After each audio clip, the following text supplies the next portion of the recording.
Dumating na sa Germany si Pangulong Ferdinand Marcos Jr. para sa 3 araw na working visit. Mag-aalas 10 ng gabi sa Germany o alas 5 ng madaling araw sa Pilipinas nang lumapag ang Philippine Airlines Flight PR001 sa Brandenburg International Airport sa Berlin.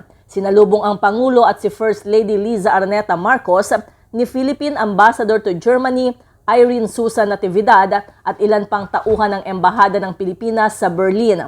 Nakatakdang makipagpulong si Pangulong Marcos kay German Chancellor Olaf Scholz para talakayin ang pagpapalawak ng kooperasyon sa iba't ibang larangan.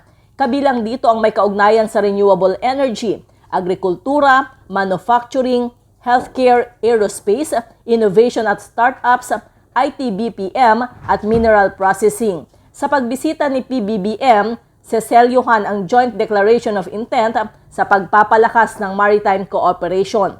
Lalagdaan din ang cooperation program sa pagitan ng Technical Education and Skills Development Authority o TESDA at German Federal Institute for Vocational and Training. Makikipagkita rin ang Pangulo sa Filipino community sa Berlin. Para sa MBC TV Network News, ito si Let Narciso. Sama-sama tayo, Pilipino.